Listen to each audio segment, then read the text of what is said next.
I lost my mom when I was very young. Years later, my dad met a new woman who made me remove my mom's photos and forced her kids on me. When I refused, Dad kicked me out for them. When I was very young, I lost my mom to a sudden heart attack. It was just an ordinary day, or at least that's what it seemed like at the time. I was in the kitchen with my mother. She was doing something, cooking, cleaning, or humming to herself while preparing meals for our family. I can't recall what I was doing at that moment, maybe playing with some toys or chatting with her about something, but I do remember the suddenness of it all. One minute she was standing there, and the next she collapsed, crumpling to the floor right in front of me. It was terrifying. I had never seen my mother like that before, so still, so unresponsive. I didn't understand what was happening. I was just a child, and my innocent mind couldn't comprehend the magnitude of what was unfolding. I tried waking her up and sat next to her, confused and scared, but got no response. I remember touching her hand and her face, hoping she would open her eyes and smile at me, but she didn't. I started to cry helplessly, hoping and praying she would move. I don't remember when, but eventually my dad came home and found us. He saw her on the floor and me crying beside her and immediately knew something was wrong. He started screaming her name as he grabbed the phone and called 911, his voice shaky. I don't remember much about the paramedics arriving, just flashes of strangers in uniforms, a lot of movement and voices that didn't make sense to me. They checked me over, making sure I wasn't hurt. I just wanted my mom to be okay, and kept looking over at her. Then the paramedics broke the unfortunate news to my dad. Mom was pronounced dead right there in our kitchen. My dad broke down crying. My family was not the same after my mom passed away. The day we had my mom's funeral, my dad seemed utterly broken. I remember standing there holding my dad's hand, staring at the casket, but everything else seemed distant, like I was watching it all happen from far away. People offered their condolences, but their faces and words barely registered with me. All I could think about was that my mom was gone, and I would never see her again. I didn't know how to process that. I was too young to understand the meaning of death. That night, my dad came back home and held me tightly. Both of us were sobbing. I can still recall the way his tears soaked through my hair. He cried himself to sleep, holding me close as if I was the only thing keeping him grounded in this world. The two of us were lost in our grief, unsure of how to move forward without the person who had been the heart of our family. Thankfully, in the midst of all this pain, my Aunt Sophia stepped in. She was my dad's sister, and from the moment Mom passed, she became our lifeline. I don't think we would have made it through those first few months without her. My dad was utterly lost. He couldn't handle his grief, and, for a long time, he didn't try. He retreated into himself, barely speaking to anyone. He would go to work during the day, come home, and drink until he passed out on the porch or on the couch. It was as though he was just trying to survive each day, numb to everything around him. I needed him, but he wasn't really there. I felt abandoned, even though I knew he was hurting too. Aunt Sophia, though different, became sort of a parent figure to me during those days. She made sure I was okay physically and emotionally. Every morning, Sophia would come over to pick me up, take me to school, and ensure I had everything I needed.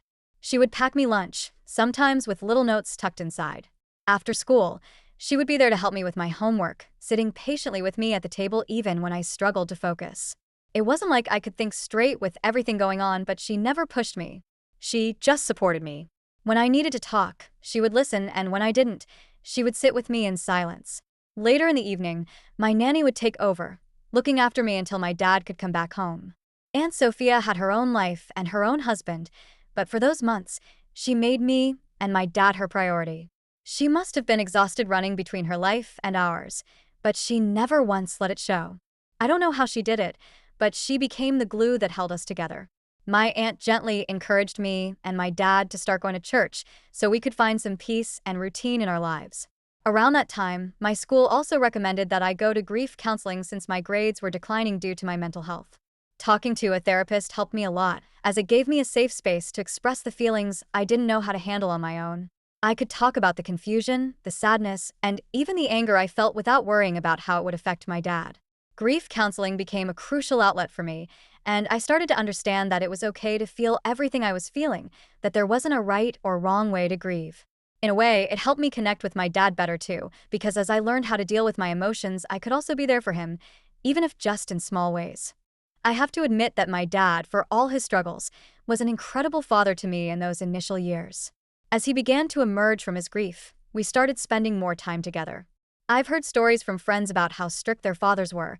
Some even talk about being yelled at or hit, but my dad was different. He never raised his hand to me, never even really raised his voice.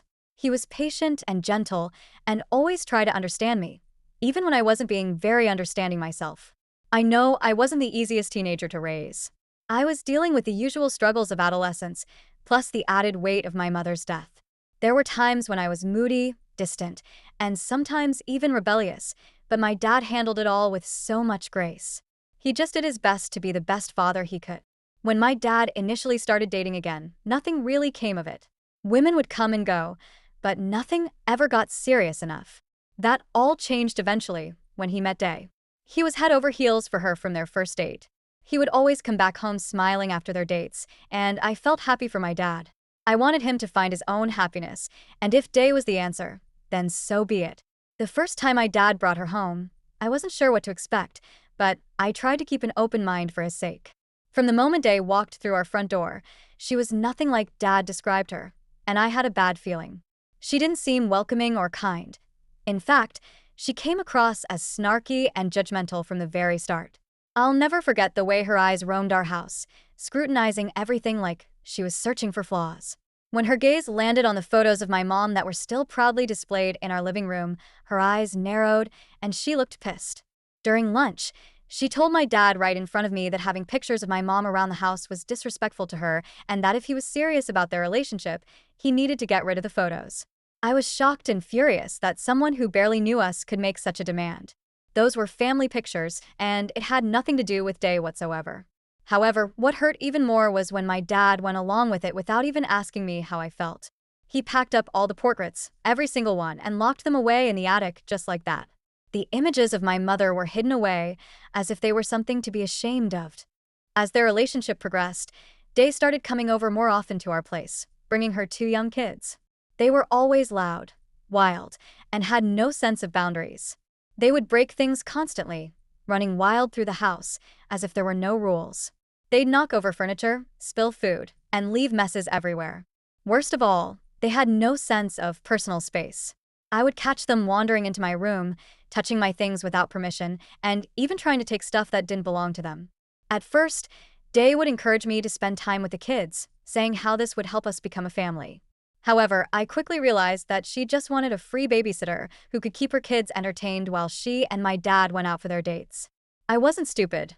I could see what was happening. The more it happened, the more resentment I felt towards her and her kids. I tried talking to my dad about how I felt, but he urged me to give Day and her kids a chance. He wanted me to be more open and try to embrace them as part of our family, but I just couldn't. So I started to avoid them.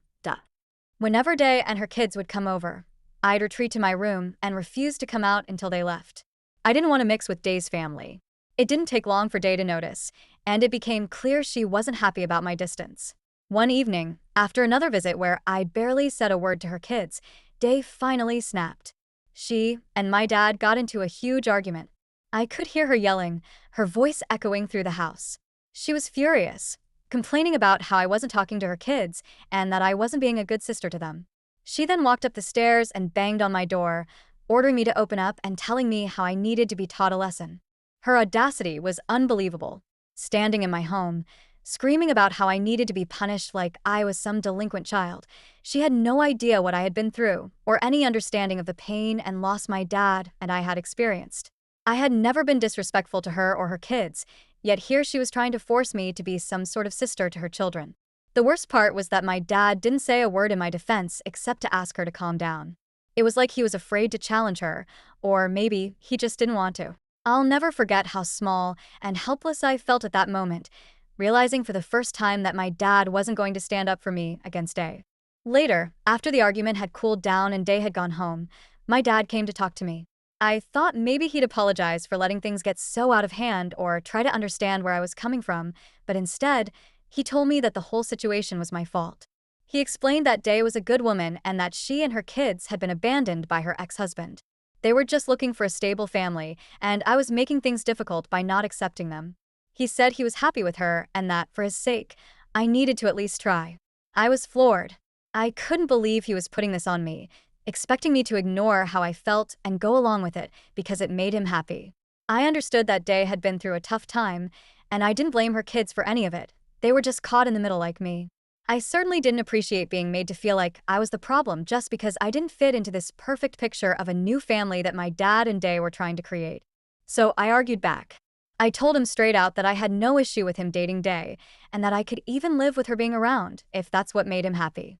But what I couldn't stand was how he and Day were constantly imposing their decisions on me as if my feelings didn't matter. I reminded him that I was his child, his family, and that he needed to consider how I felt about all of this. I also told him I wasn't interested in building a deeper relationship with Day or her kids. I could be polite, I could be civil, but beyond that, I wasn't going to force something that wasn't there. My words didn't sit well with my dad. I could see the disappointment in his eyes. He didn't say much after that, but the very next week, he forced me to attend a family counseling session with him and Day out of nowhere. My heart sank the moment I realized I was being dragged into a situation where they both wanted to gang up on me under the guise of working things out. From the moment the session started, it was clear Day had an agenda. She kept talking about how she just wanted herself and her kids to be accepted and how I was the one standing in her way. It was like she had a rehearsed script, repeating over and over again how I was the obstacle to this perfect new family they were trying to create. At one point, she even started to cry, telling the therapist how I refused to let her into my life no matter how hard she tried. The tears felt so rehearsed, so convenient, like she was trying to manipulate us into feeling sorry for her. Predictably, my dad leaned into it, nodding and comforting her, but the therapist remained calm, not swayed by Day's display. She turned to me and asked what I wanted. It was the first time since Dad and Day had started dating that anyone had actually cared about my perspective, and I felt a small sense of relief. I told her the same thing I told my dad before. I didn't want a deep relationship with Day and her kids, but I would always be polite to them. That was as far as I was willing to go, and honestly, I thought that was more than fair given everything that had happened. Of course, Day didn't like that. She immediately jumped in, saying how her kids deserved to be accepted and loved fully, and how I needed to stop grieving over my mother, who had been dead for years anyway, and move forward in life. Those words hit me like a punch to the gut. It wasn't just insensitive, it was cruel. She expected me to just move on, as if my mom's death didn't still affect me every single day, as if her presence in my life hadn't shaped who I was. My dad, sitting beside her, actually agreed with her and told me that I needed to come out of my shell and see how wonderful our life could be with Day and her kids as part of our family. I couldn't believe it. He had never spoken to me that way about my grief before. It was as though, in his mind, Day had become more important than preserving the memory of my mom. His desire for this new family had blinded him to how much I was still hurting, and he couldn't or wouldn't see that asking me to accept this new reality wasn't as simple as just moving on. Thankfully, the therapist took my side. It was the first time I felt validated in a long time. She didn't let Day or my dad bully me. Instead, she pointed out that they were pushing too hard and that they weren't giving me the space I needed to process everything. She even suggested they try to see things from my perspective, which I appreciated. But, of course, Day didn't. Her face turned red, and she was furious. I could tell that being called out by the therapist wasn't something she had expected, and it didn't sit well with her. On the drive home, her anger boiled over. She started complaining to my dad, calling the therapist an old woman, and accused her of being biased towards me since I was a kid. It was like she couldn't accept that maybe, just maybe, she wasn't right about everything. She kept going on, saying that all of this could be easier if I would just stop being stubborn. I sat in the back seat, quietly listening to her rant, trying to keep my cool, but then she crossed a line. She snapped, saying that my mom would be ashamed of me for not letting my dad be happy in his life and how I was clearly holding him back. That hit me harder than anything else she had said up to that point. She dared to bring up my mom and use her memory to guilt me. It wasn't just hurtful, it was cruel beyond words. Up until that moment, I had held back. I had taken her words, her jabs, and her insults because I wanted to keep the peace. But this was different. This was too much. I snapped. I told her that I hated her and that I wished she and my dad had never met. I continued to tell her that she was evil and that I did not want anything to do with her and her children. The words spilled out of me raw and full of the anger I had been holding in for so long. I didn't care anymore about keeping things civil or polite. I was done. Then I turned to my dad. I screamed at him for always taking her side, for treating her like she was already his wife when I had been there with him for all those years after Mom passed away. I reminded him that I was family, not Day, and yet here he was allowing her to make me feel like I was the outsider in my own family. I told him that Day had no right to bring up my mom and shame me for how I was feeling. She had no place to speak about my mom, and the fact that my dad hadn't said anything to defend me made me feel utterly betrayed. I admit that my words were harsh, but I was tired of being pushed aside and my feelings ignored. Day again burst into tears and yelled at my dad, her voice shaking with emotion, saying that she couldn't take it anymore. She gave him an ultimatum, telling him that he needed to choose either me or her. She was done with me and said that if he wanted a future with her, then something had to change. My dad looked torn, but he didn't try to reason with her or calm her down. Instead, he just grounded me. When I reached home and asked me to go up to my room after everything that had happened, after all the hurtful things Day had said, I was the one being punished. As usual, the injustice of it all made me want to scream. I tried to argue, tried to explain how out of line Day had been, but my dad wouldn't hear any of it. He just kept repeating that he was tired of all the fighting and that I needed to start respecting Day if I wanted peace in the house. Later, I could hear him and Day continuing to yell at each other, and eventually, she left the house. Not even 3 days later, my dad came to me and said he needed to talk. I thought maybe he was going to apologize for grounding me or try to make peace somehow, but what he said next shattered everything. He told me he had thought long and hard and decided ultimately that I needed to leave the house. He said that he wanted a future with Day and that it couldn't happen with all the tension between us.